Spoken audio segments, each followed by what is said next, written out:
Hello, and welcome to our webinar on 7.0's DataSight environmental database software. This webinar is brought to you by Electronic Data Solutions.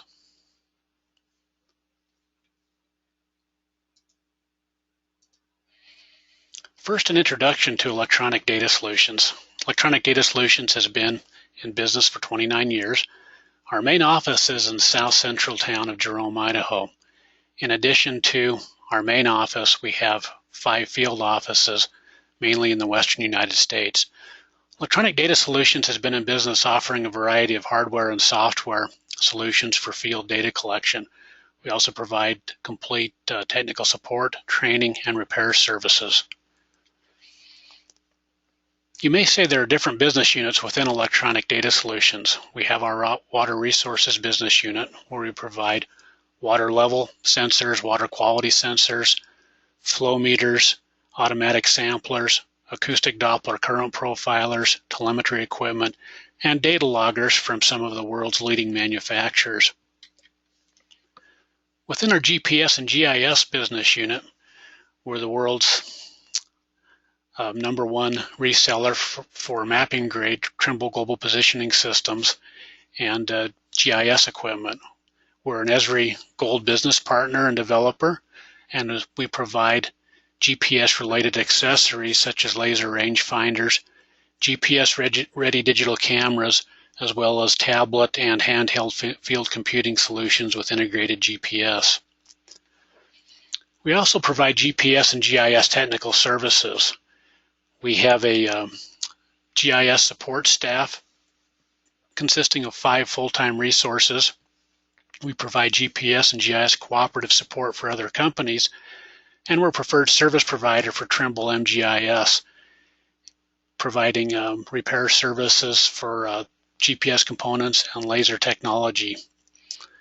We also have a rental staff where we can rent tablets and global positioning systems and field data collection platforms already preloaded with software for applications such as fisheries, wildlife, forestry, wetland delineation, or just GIS and GPS data collection equipment.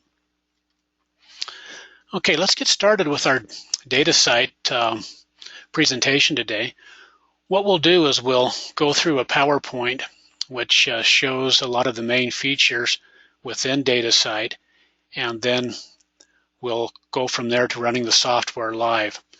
I like to start with a PowerPoint presentation because you can go so deep into DataSight, and there's so many things that I want to show in the limited time that we have that it's just easier to show the screen captures from DataSight, complete with the audio description of what's happening there. So let's get started. Before we get into that, I do want to talk about just show kind of a subset of the number of DataSight customers within the United States. We have a lot of international customers as well, but this is just kind of a small sample of some of your colleagues and peers within the United States that are running our DataSight software to help them manage their data. When you're using a database such as DataSight for your data, I'd like to think of the data acquisition management of the data as a cycle. Typically starting with the data acquisition, either from field sensors, laboratory data, automatic recording stations. That data is entered into DataSight, where you can manage and organize the data, analyze it using a number of tools, and then communicate that data both to people within and without your organization, and eventually for some people even publish that data. And because new data is always being acquired, that cycle of data acquisition, management, analysis, communication, and publishing is always ongoing. We're going to be discussing and mainly talking about DataSight Enterprise today because it consists of the bulk of our users. However, there is a desktop version, so for really small organizations that are managing a limited amount of data, there is DataSight Desktop. However, with DataSight Enterprise that we want to focus on, DataSight Enterprise can be installed to your Microsoft SQL server, and you can buy licenses for a number of people within your organization who can all log on to the server, access each other's data, Now you may also have off-site users. For example, they're working over a virtual private network from a remote office. They can log in through the internet, go into your server and run DataSight remotely. Now, a lot of organizations and agencies also have cooperators, be they environmental consultants, maybe academic institutions that they're working with. Using a tool for DataSight called DS Web, these people can log in remotely. They would be given access privileges from you, so they would have a username and a password. And not only that, is you can select just a certain subset of sites or data to be made available to them.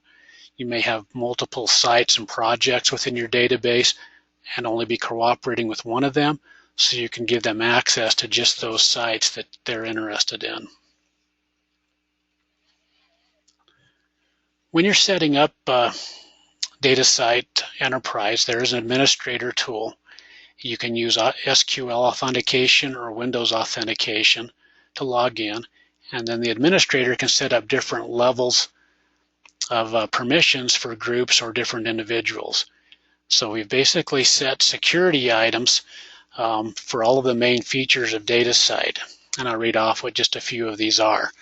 These are things like the data lists, variables, task scheduler, graphs, reports, exporting data, importing data. So for each one of those different objects, you can set read, edit, add, delete privileges for different members within the organization.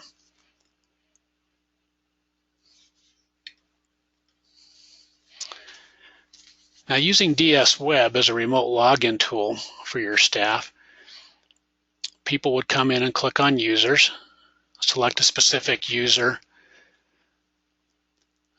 basically identify what that user can do. So you can see that they can import data, they can set overview page, administrative privileges, etc., and save data. So you can use these different tools. Now, a screen that I wish I had up here, and one of the powerful features of DS Web is you can set a background image and have thumbtacks shown for all of the remote monitoring sites that you're keeping track of. A user can click on that. They can see the most current data available for that site, as well as look at graphics or tabular data for whatever period they specify. Last year, last month, last week, etc. Okay, let's start talking about how to get data into DataSight. DataSight can typically handle any of your electronic files in any format. So when the first step is, you'd click on the import icon at the top of the page. It will notify you to browse to where your data is located. You'd click on it, and then step 1 comes up. Step 1 just simply asks you what format your data takes, what the date format looks like, what delimiters are being used, where the first row of data is. So I would just click on that first data row. It'll automatically put a green arrow there. If I have title rows that I want to carry in with me, that can be very helpful. So I can specify how many title rows I have and where they're located within the data. Then I would click on Next. Our second step asks you to map where the data is going. For example, column 1 may be elapsed time. Column 2 might be temperature in Fahrenheit. Column 3 is barometric pressure in this example, etc. So I can designate that and then click on Next. And in step 3, I can preview the data that was imported and basically see if everything is lining up the way it should, if it's under the appropriate heading. Now, if I'm going to be importing a lot of subsequent data that takes the exact same format, at this step I would also click on Save, and then it's going to prompt me for a name where I can build an import template. So as I bring those subsequent data sets in, I don't have to map those. When I get to step 2, I would just click on a load icon that would be visible there, and then I would have a selection of all of the import templates that I built, and that will save me a lot of time importing subsequent data files. So once this all looks good, I can just click on Next. If I need to make any changes, the back icon is always there. And when we get to our fourth step, we basically designate where that data will be placed within the database. If I haven't already created those levels of required location information, I can do those on the fly. If they already exist, I just use the drop-down arrows to bring those up. Now, another thing that we have to help you keep track of who and how your data was collected is audit trail information. So this audit trail information can also be loaded at the time of import, so you can specify who collected your data and what instrumentation that they used to collect your data. Then that's the final step. And then once the data is in DataSight, you have a lot of different ways of looking at it. Two of the most common ways that come up on the main screen are the custom datasheet views and the graphics view of your data. So the datasheet view gives you a tabular line and column type of format, and you can use the filter section that's down here below the data to create a filter and designate how you want to look at that data. I can also click on any of these columns, rearrange that data any way I want, and even though I may have something like 200 variables within my data set, I may want to be just looking at a small portion of those repeatedly and may not want to have to change this each time. In those cases, I would just go to Save and click on Give it a name, and then in the future, those will be down here in my Saved Views, which is the middle section of this. I can go to Datasheets, Saved Views, and bring up that data for viewing in just the format that I want. Now, one of the more powerful features of DataSight is my ability to easily and quickly generate graphs using a drag and drop interface that's built into this. This gives me the ability to use multiple variables on multiple axes. I can use the upper and lower x-axis. I can use the left and right y-axis and put multiple variables on each one. Once those graphs are created, I can copy and paste those into my Word presentations and PowerPoint presentations, my Word documents and my PowerPoint presentations. I can export those as a JPEG file, send those to a printer, lots of things I can do with them. What we're going to do now is just show an example of a number of graphs that were created within DataSight. This way of showing that is a lot quicker than creating those graphs is just by showing pictures and explaining those.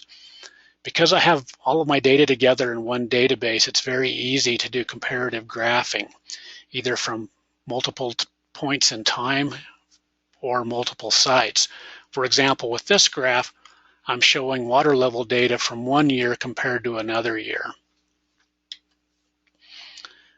I can also use different types of data on one graph. For example, we have precipitation shown as the blue bar chart, and then I've basically created a cumulative rainfall. So the green line going up the graph shows cumulative rainfall from all of these storm events over the year. I can always also put compliance lines or compliance bars within my graphs as well as text box. So if you're doing presentations to some staff, maybe board of directors, and you're showing different parameters and when they're in or when they're out of compliance, these compliance bands are a very good way of showing that, and they're easily created within DataSight, as well as adding text box to give descriptions of what's happening with that data. Now we can also use lines and bars to illustrate data from different sensors. For example, in this case, we're showing rainfall data from a tipping bucket rain gauge graphed on the same graph with water level data that's recorded in the particular stream in that watershed. Now, if we're looking at data from a site that has multiple parameters, like a weather station, I can take and segment that graph and create different scales for each variable and show multiple variables or parameters on one graph. So in this case, we're looking at things like air temperature, humidity, rainfall, solar radiation, etc. from one weather station, all graphed together so we can see how each one of these parameters respond for that particular season. For example, I can see the rainfall data right here and go down and look at what's happening with solar radiation during that same time period.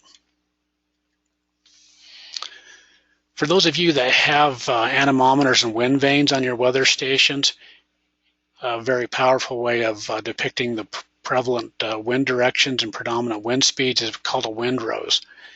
These are difficult or impossible to create in just general off-the-shelf software such as Access or Excel, built right in to DataSight, and a very powerful way to depict that wind data. You can also make your graphs as fancy as you want by putting background imagery from digital pictures behind the data. So if you're doing some reports, you may want to have a picture of your site on the cover with some data graphed on the front of it. So very easily customizable with the properties feature within DataSight graphics. Another powerful feature within DataSight is our conditional filtering or queries option.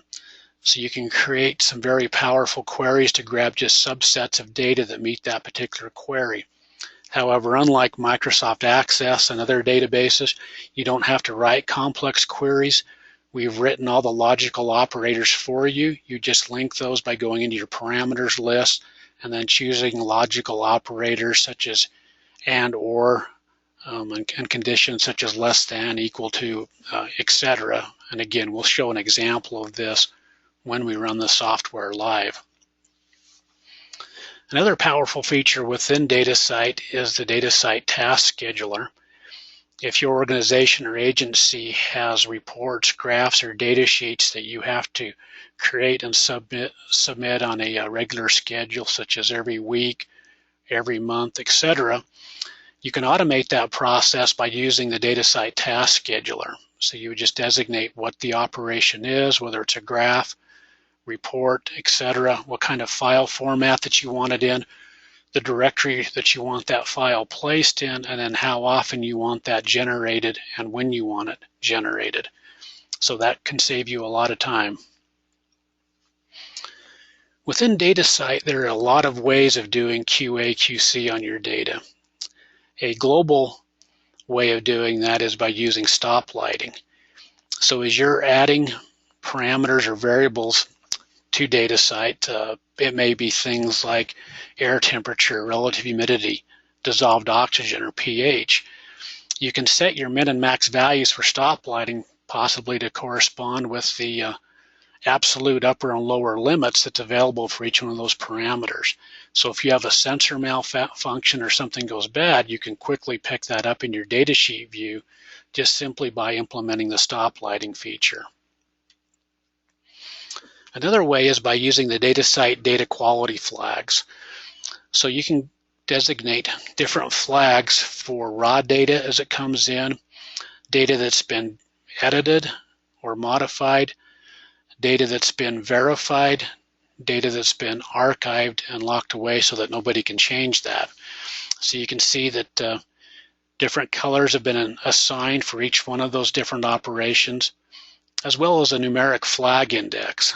The numeric flag indexes are important because I can use those in my DataSight queries. For example, if I want to look for all of the raw data within my database, I can just create a query that says flag is equal to and key the number 7 in there, and DataSight will automatically search for all of the raw data that hasn't been verified or reviewed.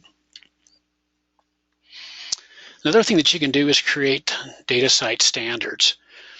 So you can create multiple standards and run data from one side against standards. You may have an in-house standard, a standard for the state, maybe an EPA standard. So once these are created, you can just simply give those any name you want, choose the parameters from your variable list. In the example shown, we're looking at pH, conductance, dissolved oxygen, and turbidity. And you can specify a min and max value for that meets that particular standard. And then you can go to DataSight reports and run the scientific standard summary report, and it'll go through and it'll look at all the data for that particular standard. In this case, the variable might be dissolved oxygen that was selected, and you have the standard name as well as the minimum and maximum that was set up for that standard. DataSight will run all through this data, take you the average of all the values that it analyzed for the period that you specify, the number of records, the minimum and maximum, the number of records that are below the standard, what percent are below the standard, the number of records over the standard, and the percent over the standard. So very quick and easy way to get some powerful information. Now, for those of you that may have gaps in your data, if you had a sensor malfunction, maybe a site was washed out by a flood or something, and you want to clean up your graphs, we have an interpolation feature within our graphs where you can essentially connect the dots using a linear spline, cubic spline, or Acoma spline format. We also have a built-in reporting tool within DataSight where we have a number of canned reports. So you can create annual, monthly, and daily reports from any of your sites using any of your parameters. And then we have some special reports that are scientific standards and weather variables. You can also use the task scheduler to create scheduled reports. And when these reports are created, you can output those to a printer, output those as a PDF, RTF, HTML, or Excel file. Now we also have a lot of GIS capabilities within DataSight, both for the desktop version and the enterprise version. Very easy to set up on the enterprise version if you're installing your GIS and DataSight on your SQL server. You can just check some boxes that will allow linkages between these two programs. That will allow your GIS to basically grab a subset of data that you've designated in DataSight and allow that data to be viewed as a spatial image within your GIS software. We also have a Google Maps feature, so if you go into DataSight and click on the site name, right-click and click on your properties, you can go in and set a latitude, longitude, and altitude for each site, and then go over to the far right tab in that same box, click on Map, and see a map image showing where that site is on the planet.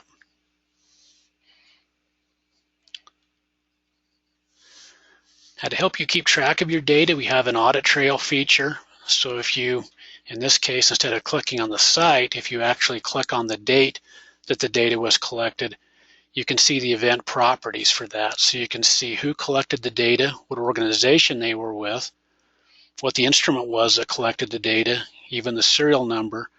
And then if you have a lot of documents linked to that data, maybe digital images of the site, electronic copies of the SOP, comments, things like this. Using this little chain link icon, you can link those documents so they appear in here, click on those, and it'll open up those documents for you. You can even copy and paste instruction manuals and things like this into that comment section as well. Another powerful feature within DataSight is our conversion tool that allows you to manipulate data and complete calculations within DataSight. It's really powerful, and you can use a lot of different options such as conversion tables, lookup tables, freehand formulas, offset adjustments, and then with the conversion graph allows you to see both the raw data and the converted data quickly for assessment. So if you can see if the conversion actually met your requirement, was done successfully. So this is how it would work. In this example, the user would be converting the depth measurements to stream flow. So they would open up the conversions, click on the particular database variable in question, in this case depth, select a conversion table, and then output that information to flow rate. Another example is if you're wanting to change units. So if you imported a lot of data that the user set up and they were perhaps storing the data in meters and you wanted it converted to feet, you would just bring up that particular variable, go down to the output formula, key in the formula that converts meters to feet, and then output that data to a different variable such as depth in feet. We're continuously adding new functions to DataSight conversions. You'll see a few of them here. One of the most exciting ones that we added is this rate of change formula. Very handy for people that are doing stormwater monitoring, flood monitoring, things like this, and actually want to identify a particular rate of change in a value and be alarmed on that. The conversion table is also really handy for people that are calculating flows using flumes or weirs or stage to flow tables that they've been building over time with the current meter. In this case, we're looking at an example of a 90-degree V-notch weir where we're converting stage to a flow rate, and we can see a graphical image of what that would look like, and take that stage variable and send it to an output variable down here at the bottom, outputting stage, converting it to flow in cubic feet per second. Now, for those of you that have a lot of paper data sheets laying around and may want to look at may want to have those entered in to DataSight, we have a manual data entry form.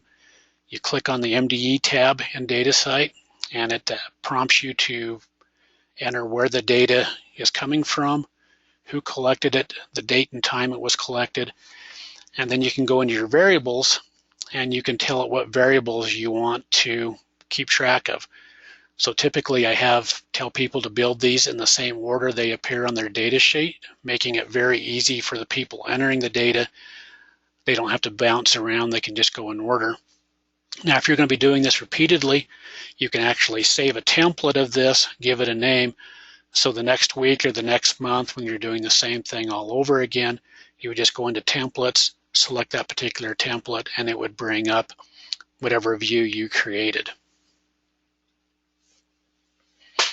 For those of you that are collecting data with a gauging tool out in the field, doing stream gauging measurements with a current meter, even if you're using an acoustic Doppler current profiler, there is a gauging tool within DataSight where you can enter all your staff gauge data as well as the raw data that you're collecting with your current meter, create a nice report from it, which also includes a segmented division of the cross section of that particular channel.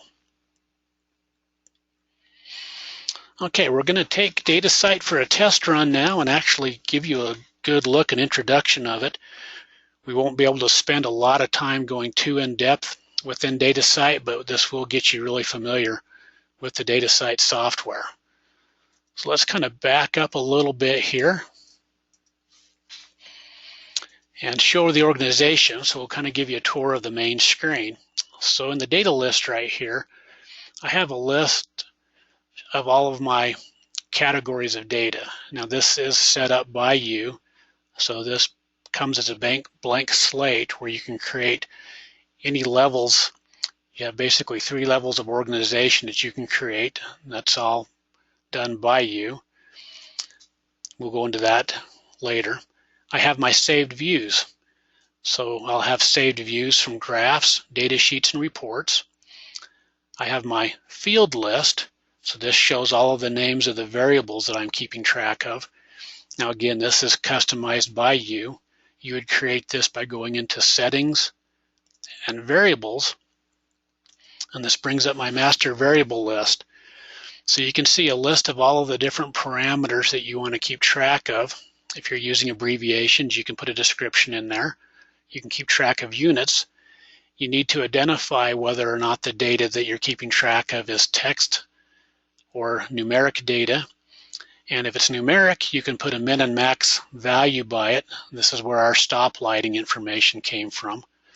So just as a quick example, if I want to create a new variable in DataSight, I would click on New, and then I would go down here and type that information in, fill in all the information in the line, go up to Save, and then close out of that. We don't want to keep track of that, so we'll say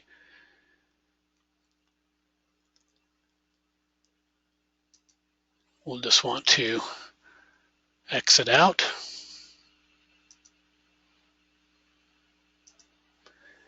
And we'll close that.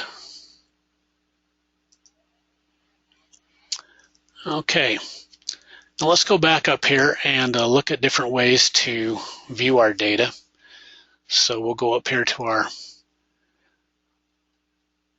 category of rivers, and you can see all of the different rivers from the Big Sandy all the way down to Wood River for which we have data. And then on each one of these rivers, we may have multiple sites that we're keeping track of.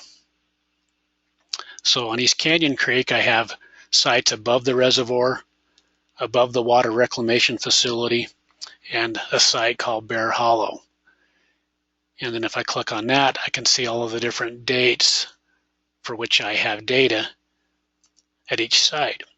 And as new data is imported or typed in manually, that data is appended to the bottom of that running record. So that's where our data comes from. Now, by clicking on these sites, we discussed in our PowerPoint, by right-clicking, I can go look at properties. And if I have digital images, my GIS information, construction details, audit logs, this is a very nice feature. So if anybody has entered manual data, if they've deleted any data, anything to do with this particular site, it's kept track of in the audit log and even shows the username and the name of the computer and when the adjustments were made. So very nice way to keep track of your data.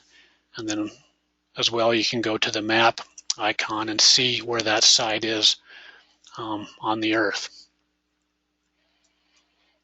So just showing you an example of one of those features. Now if I expand this out and click on a date of data, since I've clicked on that date, just that date's worth of data is now shown in the datasheet view.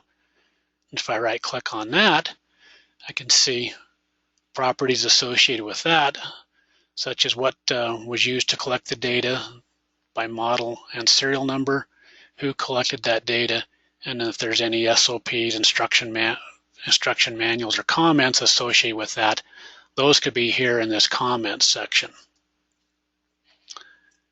So while we're looking at that datasheet view, let's go back and look at all the data at this particular site. You'll see that our stop lighting is turned on because some of these values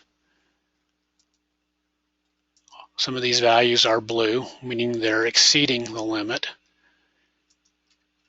If I scroll down through that data, you may see some that come up in red, meaning that there we go, that they've actually gone below the limits. So we can do that for each site. But let's say we want to look at that data graphically now. So we'll go over here to my graph icon. And let's start from scratch. So we'll say new and show you how that graph was built. I'm going to turn the three-dimensional view off. So I go down here to my list of parameters, and I want to create a graph over time. So I'm going to grab date and time and drag it onto the x-axis as the independent variable. Now I want to create a graph where I'm looking at dissolved oxygen and temperature. So I'm going to scroll to my D's, grab dissolved oxygen, put it up there. And then I also want to put temperature on there. So let's scroll down to the T's.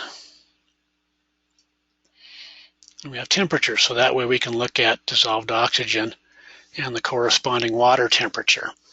So I have now built a two-parameter graph for this East Canyon Creek above the reservoir. Now I have two other sites on that creek, so if I want to look at the same data above the water reclamation facility, I don't have to recreate that graph. I can just click on it. And if I want to see the same parameters at Bear Hollow, same thing. Now if I want to just look at that graph for a specific day, I can just go down to my data and click on that particular day. And now we can see how that data varies diurnally over time. And then if I want to look at it for the whole section again, I can do that above the reservoir.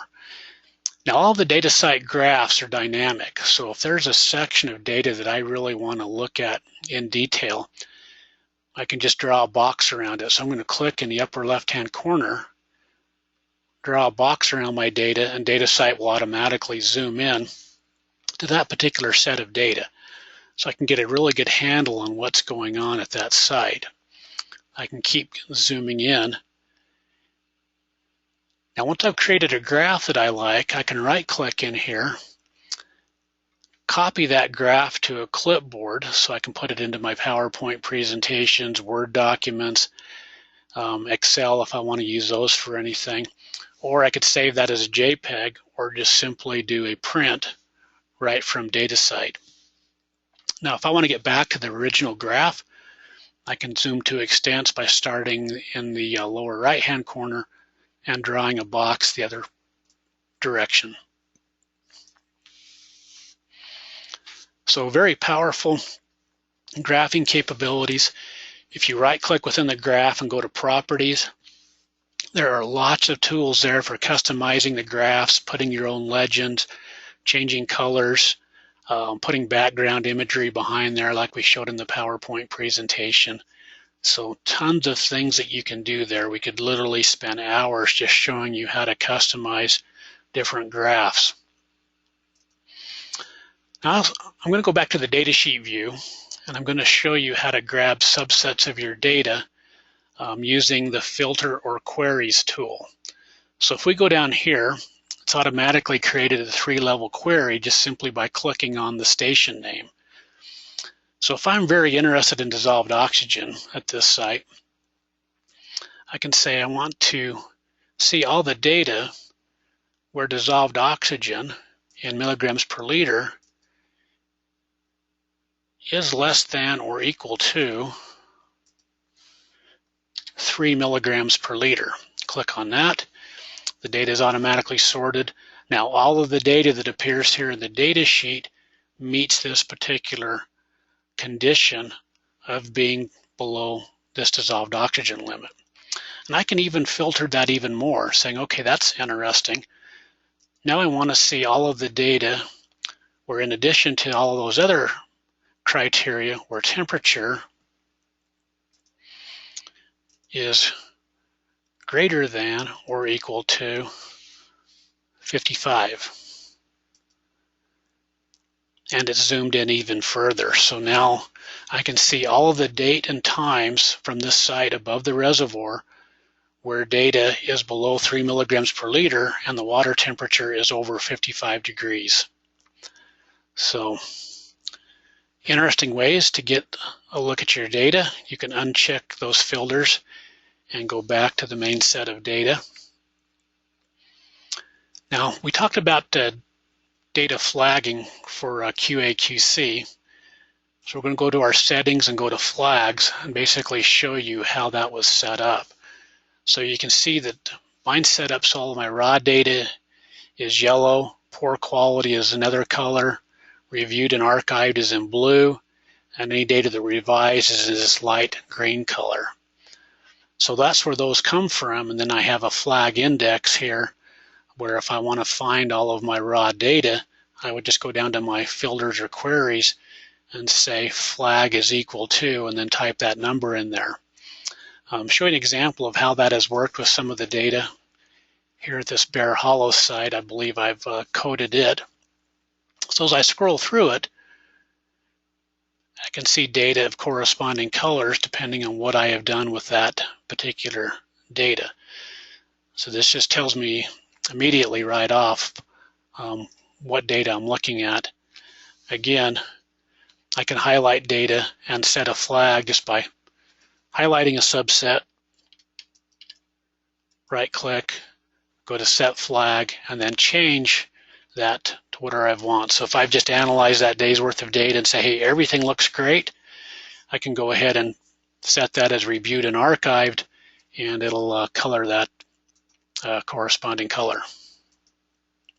So that's how we do that.